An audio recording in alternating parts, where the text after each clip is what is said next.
Hey guys, back on Mr. Nyland's porch, otherwise known as his away from school office, and we're going to do Because of Winn-Dixie by Kate DeMillo, published by Candlewick Press, chapter 24, 3 chapters to go. Looking for Winn-Dixie, all right? Me and the preacher started walking and calling Winn-Dixie's name. I was glad it was raining so hard because it made it easy to cry. I cried and I cried and I cried, and the whole time I was calling for Winn-Dixie. Winn-Dixie! I screamed. Winn-Dixie! Shouted the preacher. And then he whistled loud and long, but Winn-Dixie did not show up.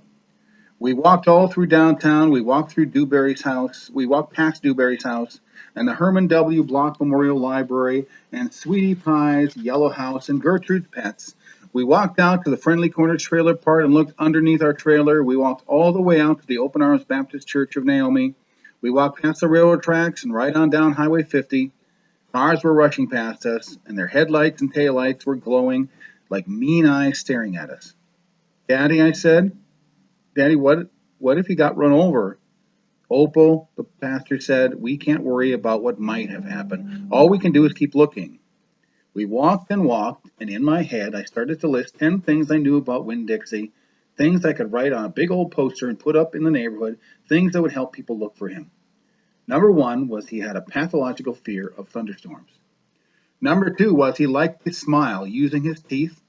Number 3 was he could run fast. Number 4 was he snored. Number 5 was he could catch mice without squishing them to death. Number 6 was he liked to meet people. Number 7 was he liked to eat peanut butter. Number 8 was he couldn't stand to be left alone. Number 9 was he liked to sit on couches and sleep on beds. And number 10 was he didn't mind going to church. I kept on going over and over the list in my head. I memorized it the same way I'd memorized the list of 10 things about my mama. I memorized it so if I didn't find him, I could have some part of him to hold on to. But at the same time, I thought of some things I'd never thought of before. And that was a list of things couldn't even begin to show somebody the real Winn-Dixie. Just like a list of 10 things couldn't get me to know my mama. And thinking about that made me cry even more. Me and the preacher looked for a long time, and finally we said we had to quit. But Daddy, I said, Winn-Dixie's out there somewhere. We can't leave him. Opal, said the pastor, we have looked and looked, and there's only so much looking we can do. I can't believe you're going to give up, I told him. India, Opal, the preacher said, rubbing his nose. Don't argue with me. I stood and stared at him. The rain had let up some. It was mostly drizzle now. It's time to head back, the preacher said. No, I told him. You go ahead and go, but I'm going to keep looking. Opal, the preacher said in a soft voice, it's time to give up. You always give up, I shouted. You're always pulling your head inside your stupid old turtle shell. I bet you didn't even go looking for my mama when she left. I bet you just let her run off too. Baby, the preacher said, I couldn't stop her. I tried. Don't you think I wanted her to stay too? Don't you think I miss her every day? He spread his arms out wide and then dropped them to his sides. I tried, he said. I tried.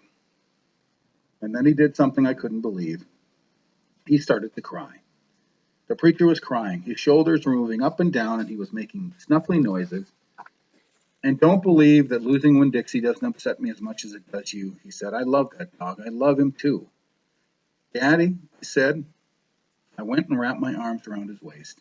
He was crying so hard he was shaking. It's all right, I told him. It's okay. Shh. I said to him like he was a scared little kid. Everything will be okay.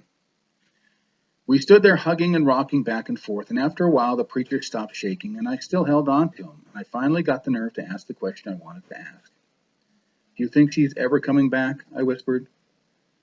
No, the preacher said. No, I do not. I've hoped and prayed and dreamed about it for years, but I don't think she'll ever come back. Gloria says you can't hold on to anything. You can only love something while you've got it. She's right, the preacher said. Gloria Dump is right. I'm not ready to let go of Winn-Dixie, I said. I had forgotten about him for a minute, what with thinking about my mama. We'll keep looking, said the preacher. The two of us will keep looking for him. But do you know what? I just realized something, India Opal. When I told you your mama took everything of her, I forgot one thing very important that she left behind. What? I asked. You, she said. Thank God your mama left me you. And he hugged me tighter. I'm glad I've got you, I told him. and I meant it. I took hold of his hand, and we started back into town, calling and whistling for Winn-Dixie the whole way. That chapter came this close to making me cry. That was a close one. Wow, chapter 24, Because of Winn-Dixie by Kate DeMillo. And I've read that chapter before and it still gets me. Oh my goodness. Written or published by Candlewick Press. See you next time for the next chapter.